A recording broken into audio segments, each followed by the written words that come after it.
We have finished with our discussion of pietism, which was the enlivening application of the gospel to the individual Christian heart on the basis of a purification of the doctrine, which was at the heart of the 16th century Reformation. This morning we'll look at the way the gospel had such extraordinary and unprecedented effects in many respects in the early history of our own country, which was itself a kind of prelude to the wide missionary expansion of the 19th and 20th centuries. And then next week we will look at William Carey and the actual start of the mission, as today we're looking at the background of it. Our third Sunday morning in May, we want to look at the most significant theological development of our own century, namely Balthianism or New Orthodoxy, and close the end of the month with the evangelical movement as we see it in our time, concentrating somewhat particularly on the Lausanne Conference and other phenomena as we round out our brief survey of modern church history in the area of its message, especially where the action mainly is. I've called your attention before that Luther himself, as the great central figure of the Reformation, was a reiner Lehrer person, pure doctrine. He had to fight for that. He was excommunicated from the church of his time for holding to it, and he made it the foundation of the Reformation in Germany and Scandinavia, and it has spread also in Holland and Britain in a lesser degree. But that the generations which followed, though generally holding to the reformational doctrine, put more stress on the pious experience of it. And the fact that though doctrine is absolutely essential to piety, if you have doctrine without piety, it's worse than having no doctrine at all, and that that's the root, but this is the fruit, and we must look for it. And now we're looking this morning at the fruitage going into all the world with a great awakening in New England, and my Jonathan Edwards is a central figure in that.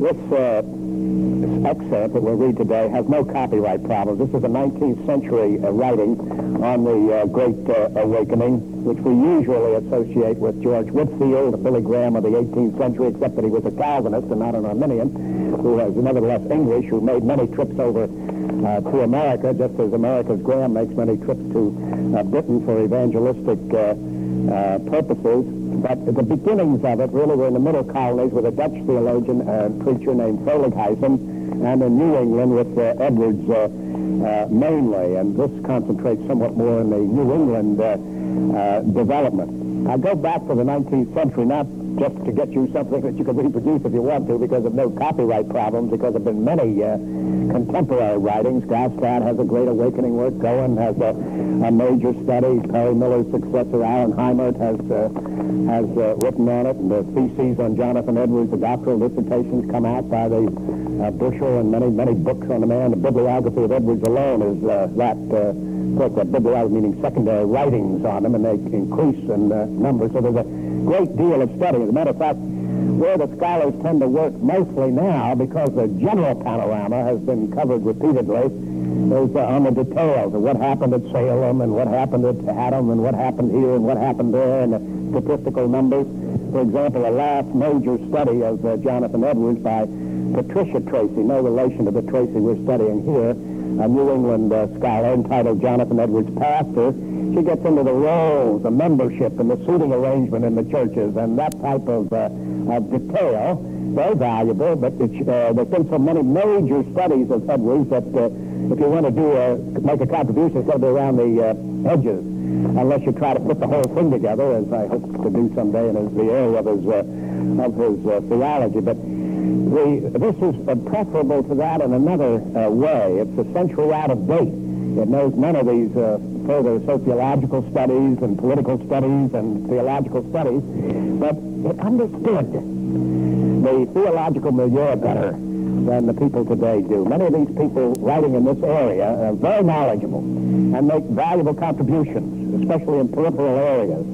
But for the most part, they don't really understand, and they're not a part of the scene. When I was lecturing at Covenant Seminary a couple of weeks ago, I was pointing out that in the 19th century, the Reformed theologians were dealing at great length with Edwards' theory of virtue. Today, they're saying next to nothing, and the secularists have taken over. And the secularists make interesting remarks, but they don't grasp the type of thought and its dimensions.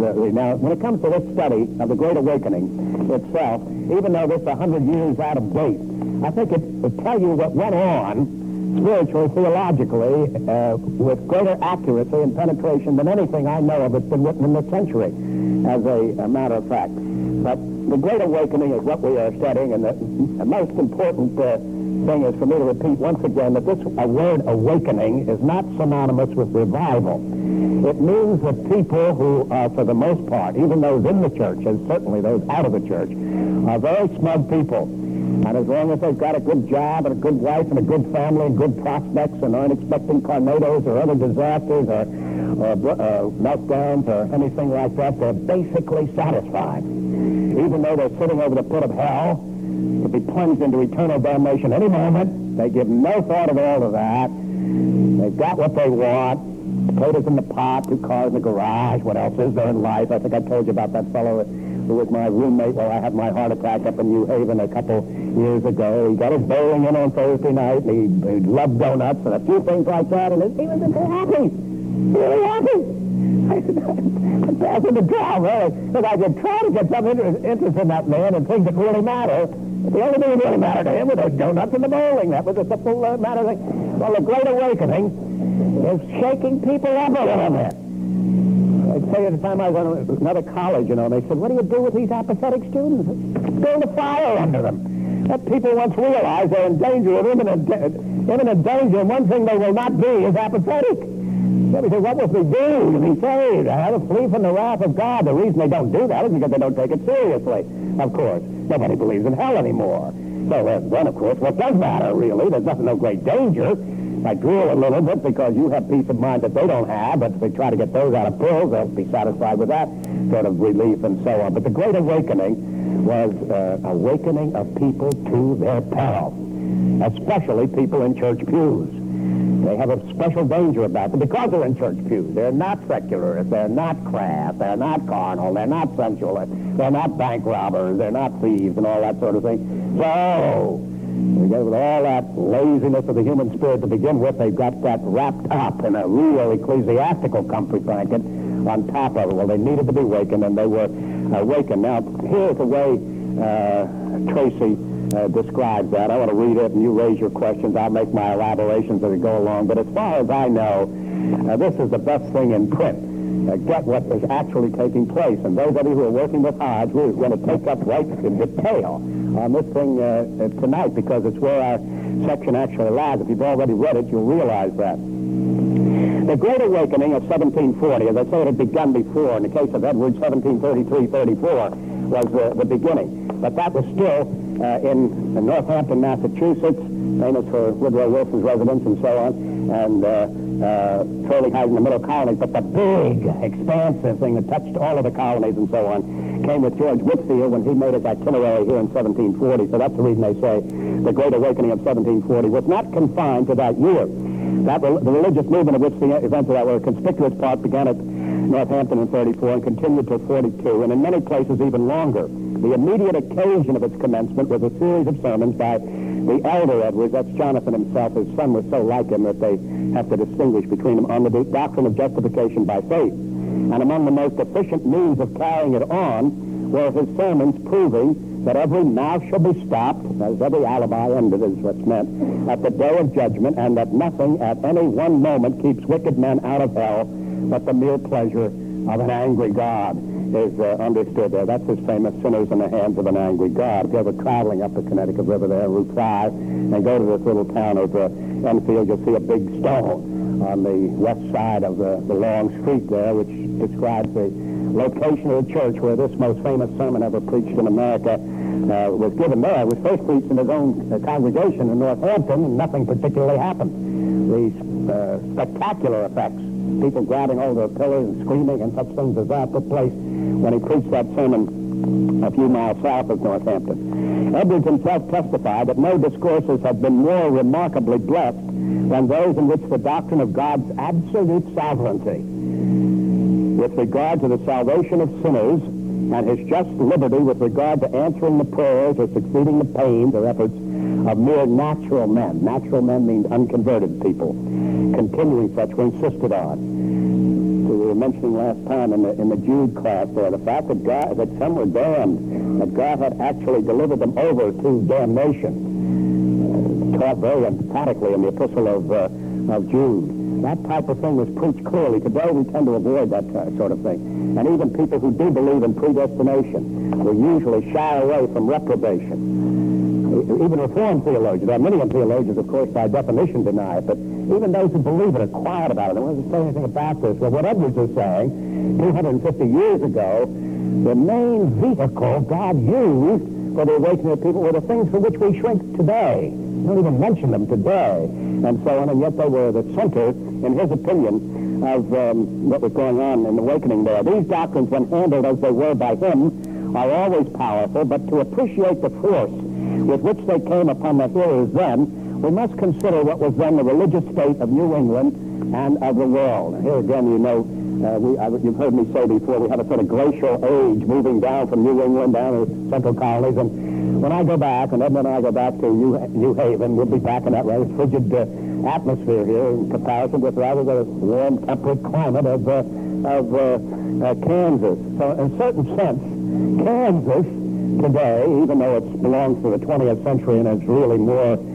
secular than it was in New England, nevertheless, there's a distinct difference between the middle and the southwest and so on, and New England today. So that in a certain sense, what's being described here, it wouldn't fit modern New England, generally speaking, at all. There are exceptions, of course. But it really is, it doesn't fit you exactly, but it fits you much more closely here and in the South than those days. The way we take religion seriously and conservatively and so on, as they would in those days. They were more consciously Calvinistic than you folks are.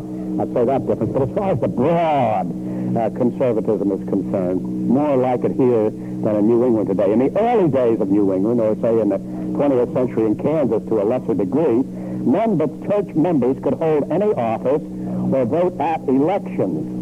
This is something, of course, it's a past day. We have a union of church and state.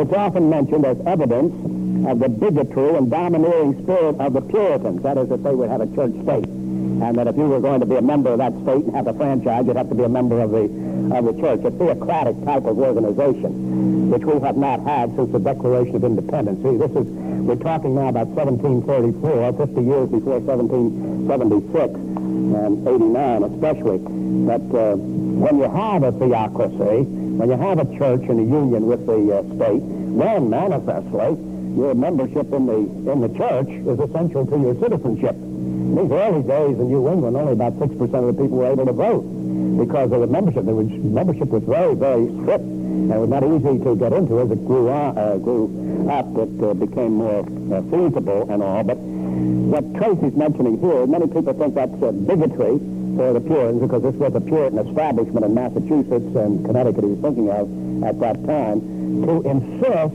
that a person be a member of their particular religion in order to vote, in order to be a member of the state and meet its requirements or something. But this was the ideal, he will mention, and I personally think it's the ideal for all time. I don't think it's feasible now. That's the reason I don't spend any energy on crusading for theocracy. But you've heard me say more than once that I think theocracy is what we ought to have. It's a shame. Jehovah's Witnesses should be allowed to go around from door to door leading people to eternal damnation. That's a crime. That's a terrible crime. And yet I'll die for the right of the Jehovah's Witnesses to go around from door to door leading people to hell. So what kind of a monster are you, Gerstner? My answer to that is the only way we can survive at all in a pluralistic society such as we have is to have this kind of separation. And that means that Rome and the witnesses and the Mormons and a host of other people could be up to their business. And I have to defend their right to it, and they have to defend my right to it. And such things as that. But it's a deplorable situation. Anybody, the reason I mention this thing to you is that the tendency for us to get satisfied with what we live with is almost incurable. We may have to live with something, but it doesn't necessarily mean it's satisfactory. The famous wall between church and state of Thomas Jefferson and so on. Absolutely inimical. for the well-being of real society, if you believe the Christian religion, and so on. But nevertheless, here's a person who believes the Christian religion will fight for that type of thing, because it's the only way we can live. That's all. But it's not a good way. It's a shame. These people in the early days, a smaller population, control growth and such things as that, they could have it. And having the opportunity, they had the ideal. Today, it is impossible today. But it was not impossible then. Throughout Christian Europe, both Romish and Reformed, the practice was to baptize all in infancy and to consider them as members of the church unless excommunicated. Remember when we read about the Anabaptists? That's what they deplored. They particularly deplored it in Rome, but Protestantism had taken up the same error in their opinion. They had corrupted the church at the foundation. We've got to end infant baptism, they said. Remember, we kind of sweat over that matter, and that's the reason for it. Because as they see it, once you baptize the child, he's a member of the church, literally has to be excommunicated not to be one that has anybody going to take religion seriously.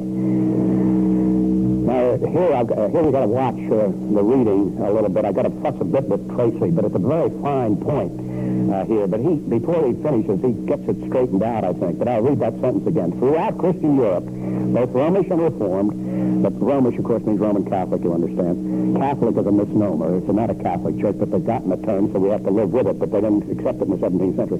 Throughout Christian Europe, both Romish and Reformed, the practice was to baptize all in infancy and to consider them as members of the church unless excommunicated. I'll withhold comment till I get through this paragraph, I think. In childhood, they were to be taught certain forms of faith and worship, after which they were admitted to the Lord's Supper, receiving confirmation from the bishop. This would be the Anglican church, you see, in New England, not the Roman church. Rome follows the same procedure. Passing where were bishops, and passing through an examination in the creeds and catechisms where the government was Presbyterian. It was congregational in New England mainly, but there was Presbyterianism in the middle colonies and Lutheranism and so on. True, the officiating bishop or presbyter might require of the catechumen, that's a person under training, he's been baptized now, he's been taught what the Christian faith is, and that he or she would be asked to make a profession of it.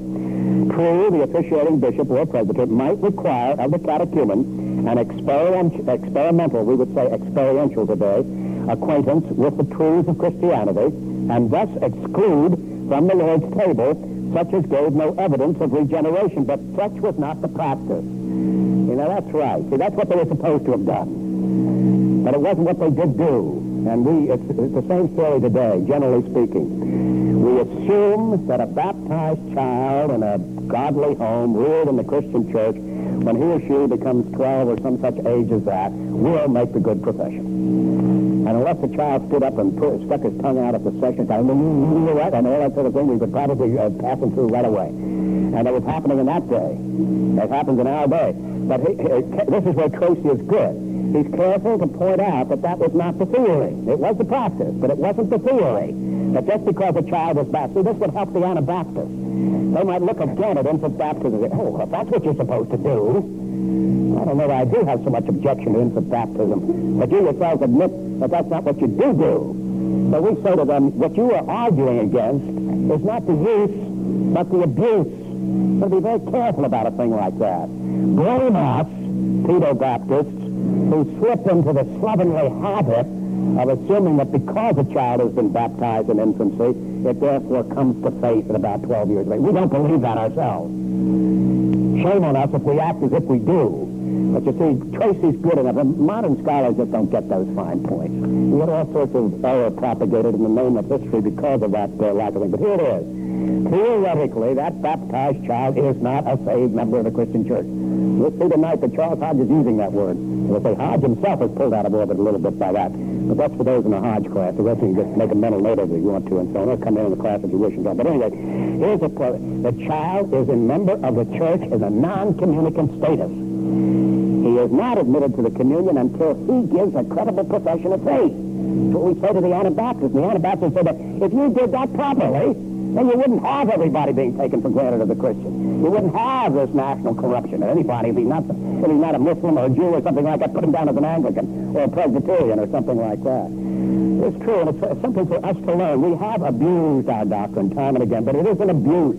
It's not a proper use of the doctrine. In England, A man appointed to any civil or military office must qualify by receiving the Lord's Supper in the established church, and many receive it to qualify themselves for office and neglected it all the rest of their lives. It's like coming to church on Easter in our time. They keep your membership. Some people average about once a year and so on, but then the first thing you know, we are thought to consider that good Christianity. Be baptized in infancy, join the church at 12, come to church in Easter and so on. We don't tend to excommunicate people for things like that. Of course, they ought to be excommunicated. It's an absolute scandal. No healthy church will actually be living that way, but nevertheless, since we did do, and we do now, that type of thing, and you can see a great awakening is going to have to be not in as well as out of the church. The clergyman who held the Lord's Supper, we'll see a thing like this. A man just takes the Lord's Supper so he can get the sheriff or something like that. He ought to be able to be removed from the church, you see, excommunicated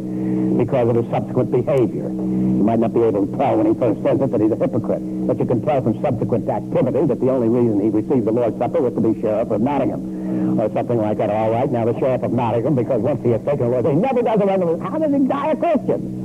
Archbishop Usher, you see, had a good deal of flack because he wouldn't bury Herbert of Cherbury, the father of the deists. Herbert of Cherbury. The fact that he was a crass apostate. And so no self-respecting Anglican clergyman should have been willing to bury William of Cherbury. But when a clergyman takes his religion that seriously, they will refuse to bury somebody who is nevertheless a professed Christian, even though his principles were absolutely contrary to it, he gets a great deal of flack. Well, of course, Cherbury should have been excommunicated long before. Where was the church sleeping all those times? You don't know Cherbury, but Cherbury was an ancient liberal who taught deism and so on, a set of doctrines which any Christian would say, what in the world does that have to do with Christianity? Didn't believe the Bible, didn't believe the deity of Christ, didn't believe salvation by grace, didn't believe anything, and yet he wanted to be buried in holy ground. And Archbishop Usher is condemned because he's such a bigot that he won't do it, and so on. The clergyman who withheld the Lord's Supper from one requesting it inflicted a civil injury and was liable to prosecution. And if prosecuted, must show to the court that he had good grounds for his decision or suffer the consequences, which is one reason discipline became very lax, you see, just as doctors are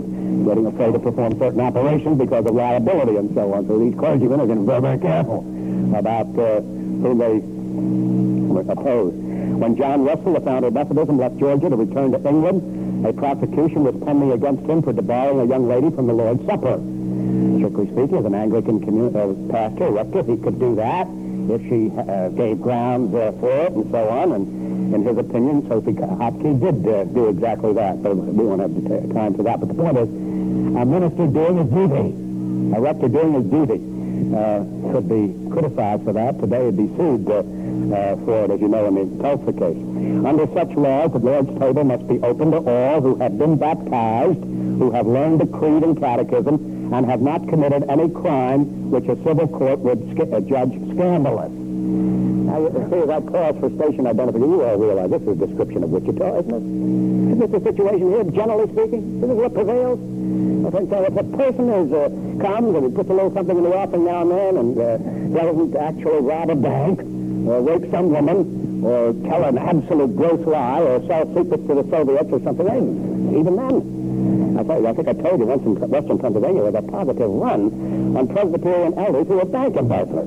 5 of them in about 4 years. Notorious murderers. I think we're a solitary case of church discipline. Not a solitary case of it. Maybe it happened someplace, but I think it would have gotten in the papers if it had. I remember when Edmund and I were in Scotland one time, one Free Free church pastor had been penalized by the police for drunken driving. And brother, was he put out of the church in a hurry.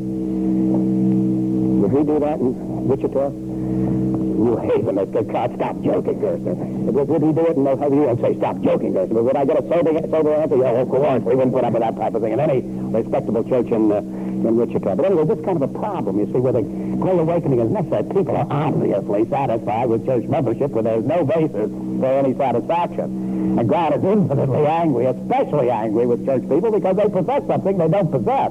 And so on. How are they going to be awakened? That's the problem. Such an administration of the ordinances is in perfect harmony with the doctrine of baptismal regeneration, which we, for example, don't believe. Protestantism, apart from Lutheranism, does not believe. Such an administration of the ordinances is in perfect harmony with the doctrine of baptismal regeneration. That means that when a person's baptized, he's born again. You understand? held by the papists, the Roman Catholics, and incorporated into the liturgy of the Church of England. That's a debatable point, but not what I'm pressured for time. So if baptism is regeneration, it isn't regeneration, but it is, it's the occasion of regeneration. Why should not all baptized persons not excommunicated partake of the Lord's Supper? Where this doctrine was not held, as in Scotland, for example, Scottish Presbyterianism, for example, its place might be supplied by the habit of hoping that each communicant was a regenerate person. But in order to render such hopes possible, see, we don't believe. We baptize our infants. Some of you saw Doug Pratt baptize an infant this morning with the 8:15 service and so on. I can't hear everything, so I don't know everything Doug said, but I'm sure Doug did not say that that child was regenerated at the time that he applied water to the child's head in the name of the Father, Son, and Holy Spirit. We don't believe that doctrine. Now, he's mentioning the fact that the Roman Catholics do believe it, and he thinks the Anglicans believe it, and so on. This is almost inevitable.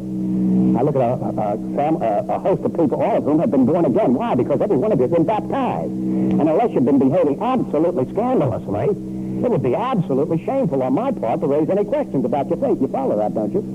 But we, on the other hand, as Reformed people, we don't believe, he's pointing out, in baptismal regeneration. So the fact that all of you have been baptized, that doesn't give me, as a Presbyterian, the right to conclude that you therefore were born again, or are born again. You follow that, don't you? If I were a Roman Catholic, I'd have to believe that, of course. Or a Lutheran, I'd have to believe that. That's a doctrine. But we don't believe that. We have another interpretation of baptism, but it's not that. So I can't do that. But now he's pointing out here that we get around to being virtually the same as the other people. But in order to render such hopes possible, it must be held that the difference between the regenerate and others is not apparent to men, that regeneration, new birth, ordinarily at least, produces no apparent change. You can't see whether my heart's changed or not. You can see I'm 5'11", and it's creeping downward, always hair falling and arches falling and everything else, and one step closer to the grave every day and all that sort of thing. You can't see my heart. You know what I look like and sound like and so on, but you cannot tell. The really important thing about me, even Edna, who's been married to me for 46 years, can't tell what is in my heart. This is what he's saying here. You can't tell that. Of course, I could tell it if you've been baptized, see.